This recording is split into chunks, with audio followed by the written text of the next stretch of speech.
Hey, good morning. It's the Wake and Bake, and we're on a truck today with Shitfoot. Hey, Shitfoot. Maybe we'll sing a song later. Shitfoot, you and me, huh? We'll sing a song. Shitfoot only sings songs. That's the only way he knows how to communicate. It's one of the things I like about him. And as needy as he is, really about all he really wants to do is eat and lay down next to you, and occasionally, like as of right now, he's got his paw up on my arm, but it's kind of like just holding my hand, you know? Anyways, today we're going to talk about the Stop. We're going to talk about the universe of Rude. Not anybody specifically from the Rude family, but just like relatives.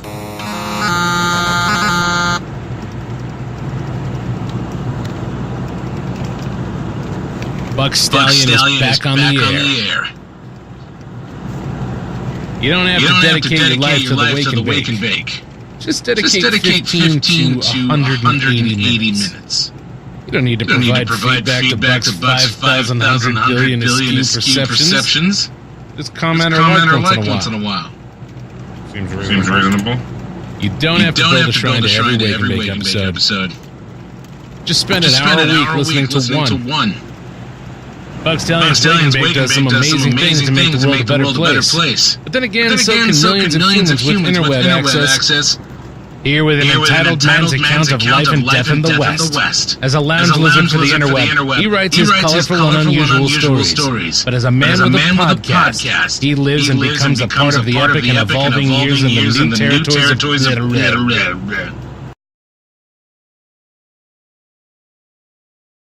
Shit. Shout out to Johnny Chimpo for doing those bites for me. Or splashes, or fucking punches, or I don't know fucking what the fuck they call them in the real industry. But oh, and shout out to Curtis, if you can hear me out there, my favorite yoked Asian man. Whoa. How many times you drive down the street and you think you're gonna hit a bird and the bird just barely gets out of the way? Almost like he did it on purpose. You think the bird's like focused on a bug I'm about to hit with my windshield?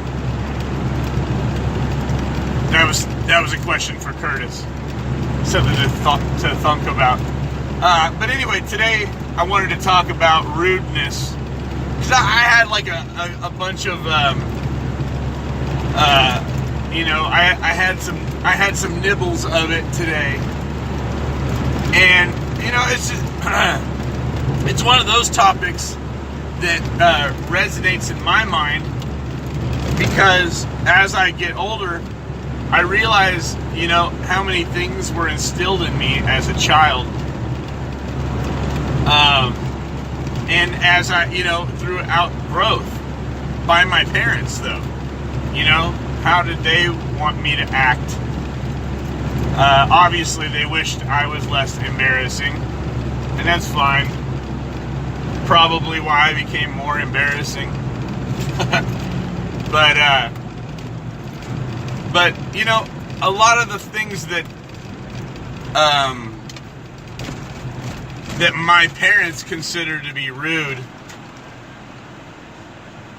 aren't really that rude, I guess. They're more. They're not so much as rude as they are disturbing the peace. And I guess that is a type of rudeness. But at the same time, it isn't quite as inflicting or unsettling as disturbing the peace. The things that I wanted to talk about today. One of the things that has occurred recently is, there's a system to a lot of things. There's implemented systems in certain things just so that everything is courteous. You know what I mean? Like so that it works smoothly for everybody. Because if everybody is aware of certain things, then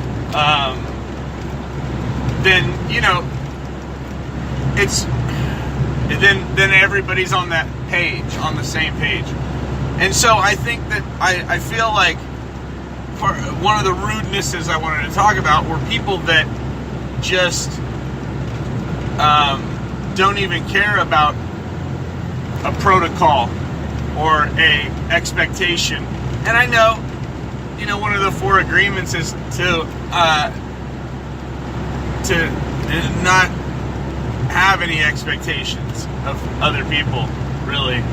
I believe that's no, number 2 is personal, take it personal. Maybe it's like number 3, or maybe number 2 is kind of like what that is. But anyways, this is one of the things. Whoa, curvy road in the fog. So I was sent on a death mission this morning. I have to go out to a grower's location to pick up stuff that didn't fit on the usual Friday load. So it's kind of a specialty run or an overflow run. And it's a suicide mission because I don't typically drive this early in the morning to reduce the hazards. And so, but one of the nice things about working this early and on a Saturday or a Sunday for that matter is that there isn't a lot of other co-workers or just overall industry employees floating around. You know what I mean? Like there isn't so many other things in your way. Like if this was a Monday or a Friday on the road that I'm on right now, I might be going about half this speed. Or I might be going twice the speed because there wouldn't be any fog whenever I would go. I try to go usually after 9. I like to work around the number 9. You know, that's kind of like my goal.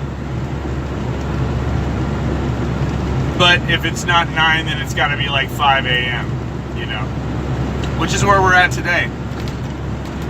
But it kind of inspired this because I went to my vehicle and I got in it and I started down the road and I thought, oh, I better get some gas at this Fleet station right here before I leave town. And there's no gas card. And I was like, oh, I saw a gas card in the lockbox, in the key box. I'll run back and grab that. So I run back, I grab that, I drive back to the pump, same pump, and it rejects my card because that particular card is only set up for regular gasoline, not diesel. So that's like the first like boop, like little red flag, or you know, I like red people. I don't think I should use red flag, or I don't know. We call it the warning. We call it the like boop, you know, like the alarm bells go off. And to me, that is something that's rude. For one, the card is gone entirely. It wasn't replaced. That's rude. And then for 2, the only card left in the key box is the wrong card. So now it's like double rude on the same rude thing. You get what I'm saying? So now you've doubled up on your rudeness. And it could have been 2 people being rude. All I'm saying is how come that other fucking gas card isn't in its vehicle? Every vehicle has a card. And also rude is the fact that why wouldn't we just have, we are a delivery service. Why wouldn't we have everybody's card set up to do anything? Why would it need to be specific? Oh, no, this is this time. That's just stupid and rude.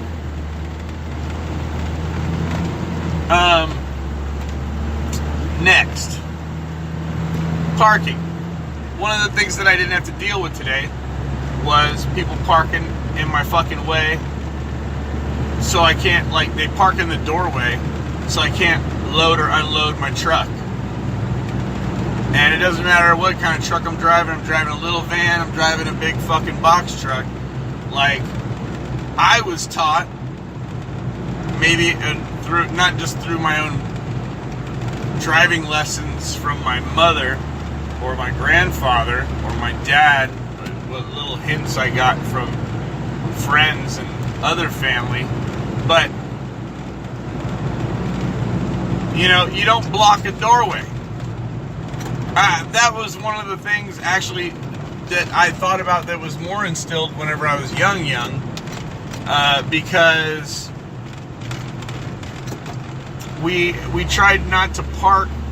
My parents always made it a point not to have people park right in front of the walkway, and we didn't park in front of other people's walkways out of courtesy.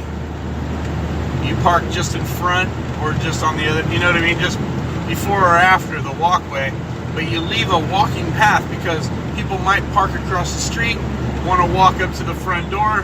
Now they got to cut across the lawn. You know, they got white leather shoes on. They got white pants. Now you made their cuffs green. It's rude. It's fucking rude. But, like, those are some specific things.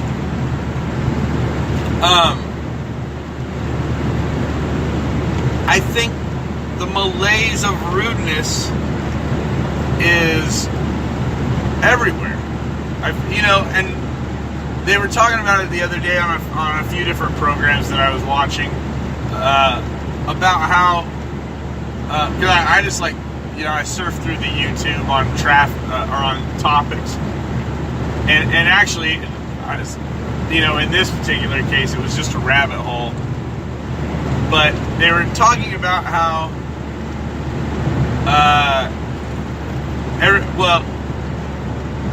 there's just a lot of things that are disconnecting us in the world, you know, like the fact that, but they're connecting us, like the internet, but then what's disconnecting us is the social interaction.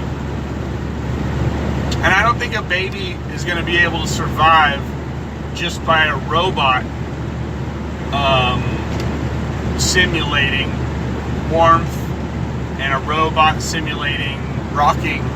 You know what I mean? Like, I don't know, but I don't know. Somebody said something to me personally, you know, that made me kind of think about it deeply within myself, and that was how important relationships are to me. Because I like having friends. I like getting to know people. I like understanding different kinds of people. But there's a lot of people that don't want to do that. And the technology is allowing them to be like that. But I feel like, you know, like, even whenever I started my other show, before I started doing the Stallion show, and I was doing live shows, you know, a decade ago, I always felt that YouTube couldn't give my performance its justice. And anyways, filming my performance was rude, unless I asked you to. But then as I traveled through my career, I got excited whenever people actually did record me and post the stuff, then I fed off of that. But at the same time, you don't get the same experience from human to human.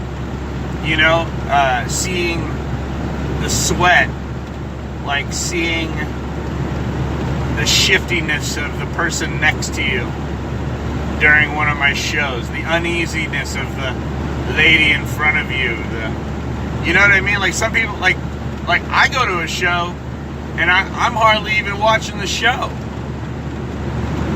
Even if I haven't seen the show before, if I get fixated on somebody in the crowd, like if I'm tripping on how they're reacting, or maybe that's entertaining me, But you know what's rude is when you go to a show and you fucking yell out the whole time like you think like you're the king of your own fucking show, and you're sitting there watching your fucking peons perform for you, your little minstrels are fucking doing a little dance for you, and you're like, ugh, I am not entertained. Like, that's rude. But so many people do that because when they're at home watching Netflix, if they can't get into a show in the first few minutes, they can switch it. Or they can, if they're watching something on YouTube, like I watch this shit on YouTube, and there's this guy who talks like this, and I can only handle like 2 or 3 of his fucking countdown, episodes before I'm just like, God, I'm so sick of your fucking fake emo voice, unless that's really like how you talk. And then there's another guy who he's, his production quality has gone up, but his script reading has gotten even worse. And so he accentuates incorrectly. He just slaps information together, words together, and whenever he's reading them, it's like he really doesn't even understand what he's fucking talking about. So he has all these weird fucking accents. I can't even do it. It's hard to fucking fake. Let me see if I can, at this stoplight, I'll try and read this receipt from the Dollar General to give you an idea. It's just fucking annoying.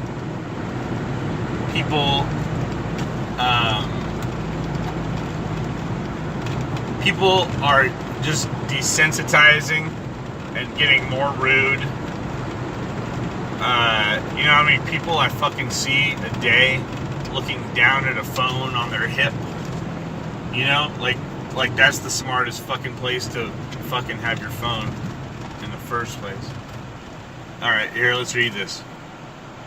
So I'll do the emo guy first. He goes, 25 or more. Calculated after all the other Dollar General discounts. This coupon can't be combined with other Dollar General $2, $3, and $5 off-store coupons. Must be present to coupon to cashier. Okay, so that's the emo guy. And then this is the other guy. Limit 1. Per customer, we reserve the right to limit use of retail purchases, no cash. Value copies, not phone cards, prepaid financial cards, prepaid wireless, rug doctor rentals, propane, e-cigarettes, tobacco, and alcohol beverages. Cut here. So fucking stupid. That's just rude to me. It's rude that you fucking want to do something informative, but you don't want to put any fucking effort into it other than, reciting one take fucking chop ups. But, there used to be a fucking time whenever you were out driving and you saw that the lane was going to merge. So, what did you do? Well, out of courtesy, you'd probably would fucking, what is going on now? Okay. Out of courtesy, you would probably fucking slow down. You know what I mean? Let the person over. Maybe even blink your headlights at them to let them know that you are slowing down. You know what I mean? Just signal them that you're acknowledging their necessary merge. But you know what people do? And again, it doesn't matter what I'm driving. It could be a van. It could be a fucking big ass, Beluga Transit. It could be a box truck. It could be a fucking rental 26-footer. You know what I mean? But if I need to get over, people would rather me die and drive into a barrier or a pulled over vehicle, or, you know what I mean? They would just rather me run off the road and die, or like, instead of slowing down to let me over, they'll accelerate. And it's always kind of it's always kind of blown my mind. But then, then you have like these aggressive moments, and now you're angry. What is he doing?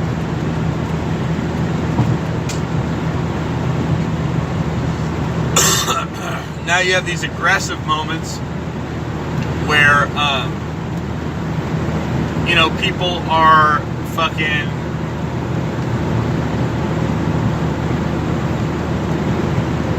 cutting each other off angrily.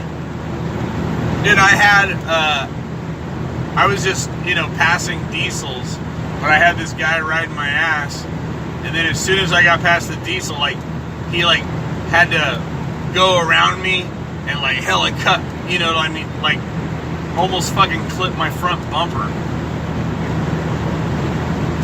And I thought to myself, that's the weirdest aggressive move ever, is to swerve in front of a vehicle 3 times your size. It's just rude. It's fucking rude. You know what else is rude?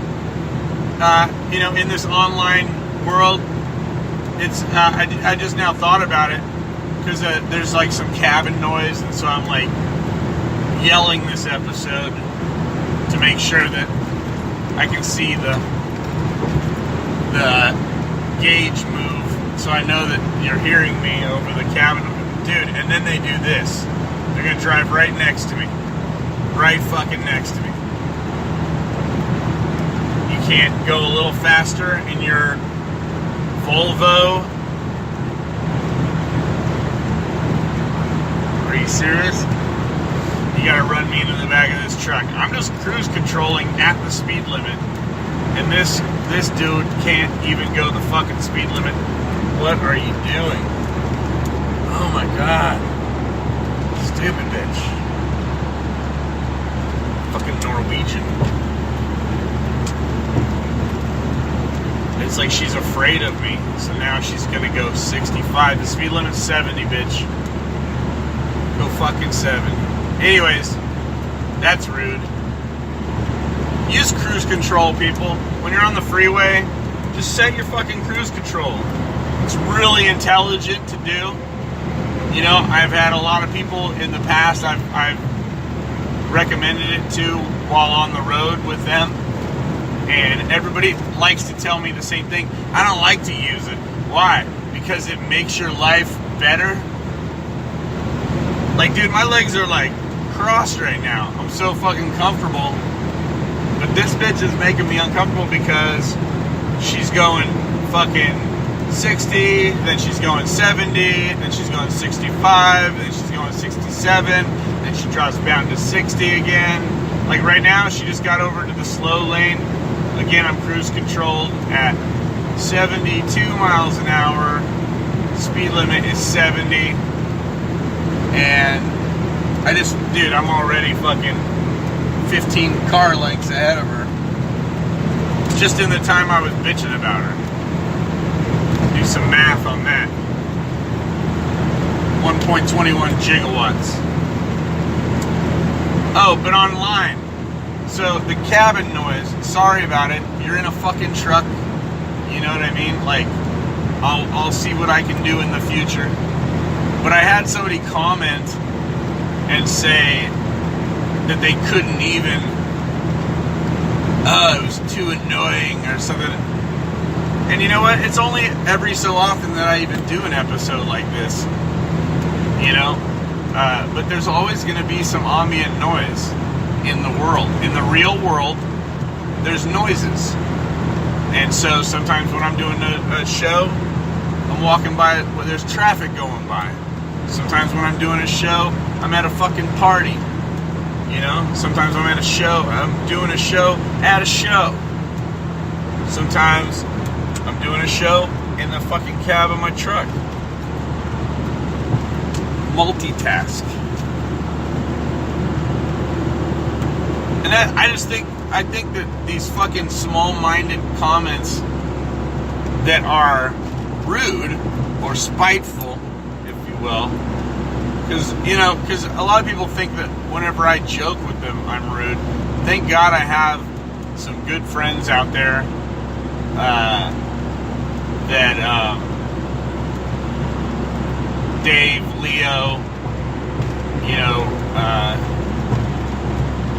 Dave and Leo mostly get me.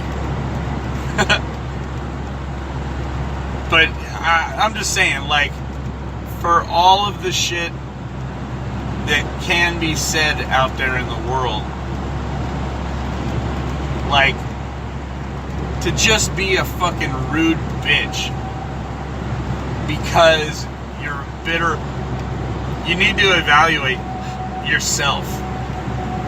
Oh, look, I was able to do that guy's style there, but it was because I had a hiccup.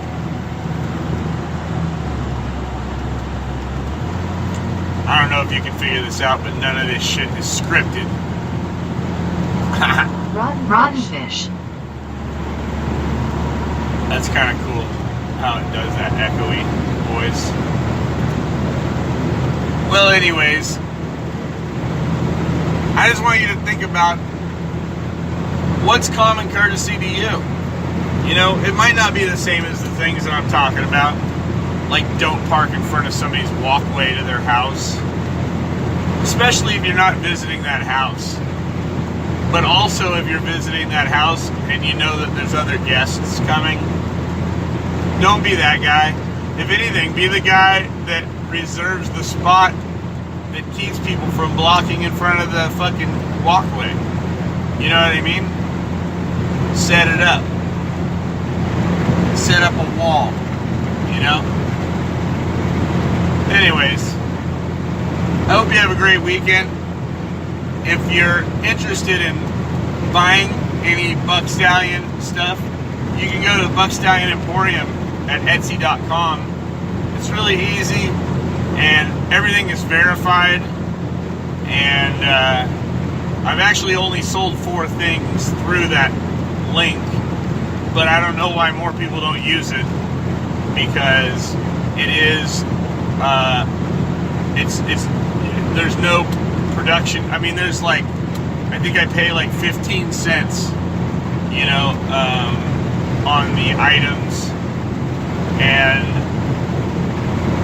it's just, you know, it's one of those things where you're buying directly from the artist, you know. You're not going through a distributor, you're not going through a wholesaler. I have the Buck bag on there for sale. I have the Reservoir Murders album for sale. There's a 2 for 4. There's one bag for 20, or it's one set, a big bag and a little bag for $25 on the Buck bag, or you can get 2 for 40.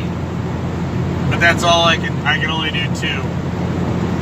I was gonna try and do like a better discount deal, but I couldn't get it to fit in the box.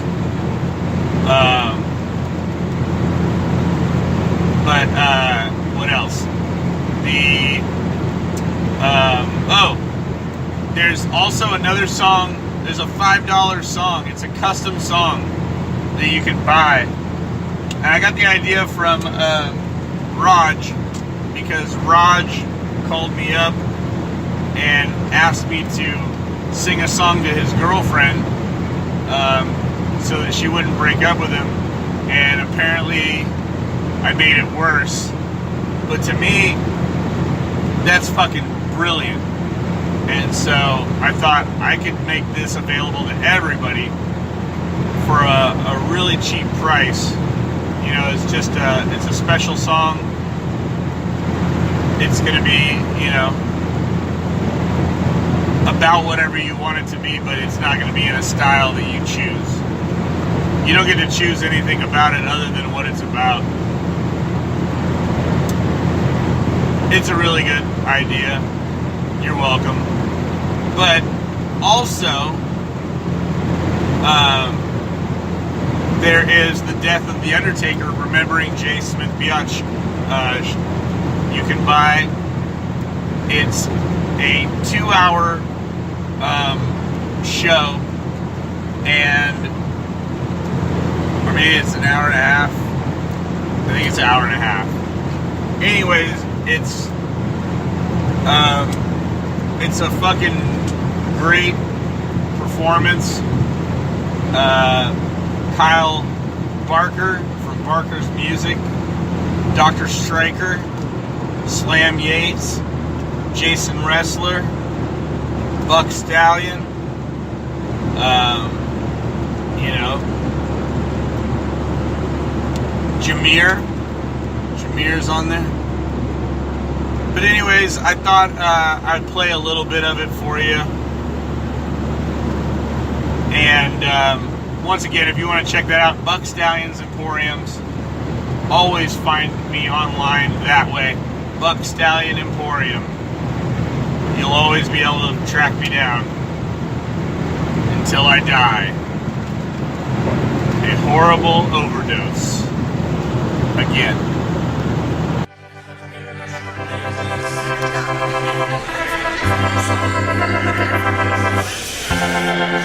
Good evening, thank you for coming.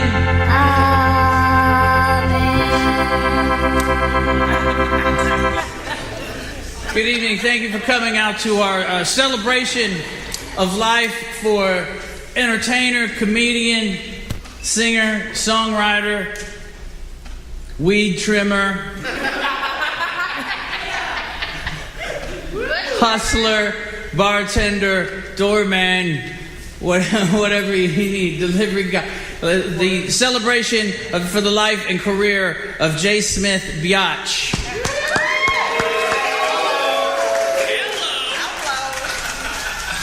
For those of you that may not know, my name is Jason Ressler, or as Jay always likes to call me, Comedy Central's Jason Ressler.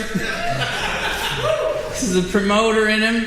Yeah, I'm glad he met me in my late 20s and not, like 5 years earlier I would have been called the Postal Service Jason Ressler. Or shit, hell, if you met me in high school, I would have been Shakey's Pizza Jason Ressler. So he came along the right time in my life, because Comedy Central is a lot cooler than the other shit I've done. I'm allowed to say shit tonight because it's not an F-bomb. It's what I was told by a member of City Council. Came down to make sure I knew that. I'd like to start with a moment of prayer.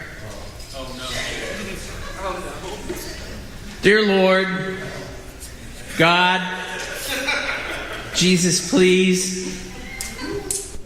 Any of the other names I can't exactly remember right now that you go by. I know there's a lot of them, but I don't want to mispronounce any of them and offend some group and be trending on some hashtag by the time we're done here tonight. There's so many names, it gets very confusing. The Father, the Son, the Holy Ghost.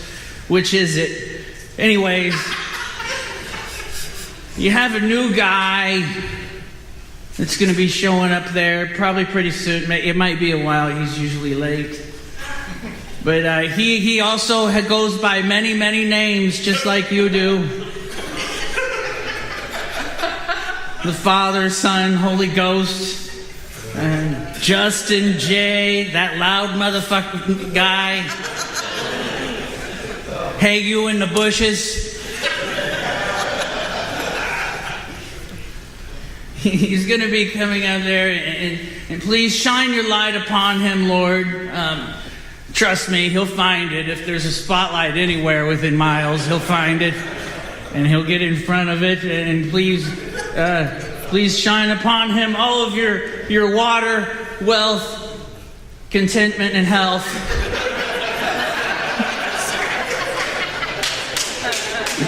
That's a damn good joke right there. I wrote that one on the drive-in.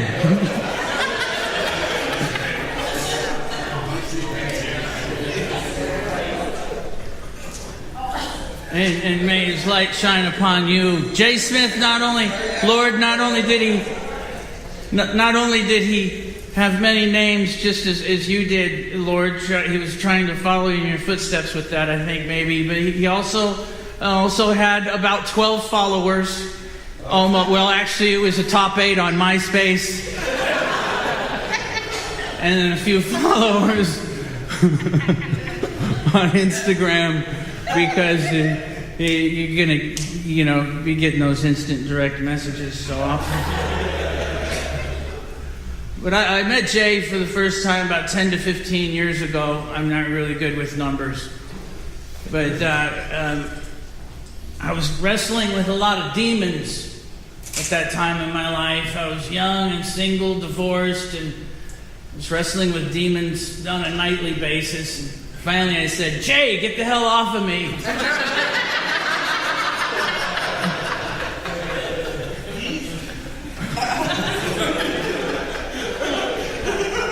And he did, and he ran away. Quick, threw out the back door of the fat cat back there past the post office. I couldn't really catch up with him and find him until I ran into him over at Banana Joe's about a year later, and then he wanted to promote a show on the back patio, but we'll get to that later.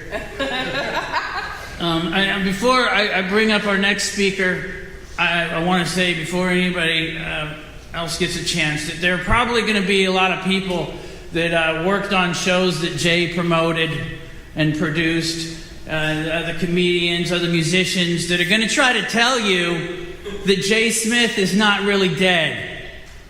And to those people, I want to say, it doesn't matter. He's not going to pay you anyway.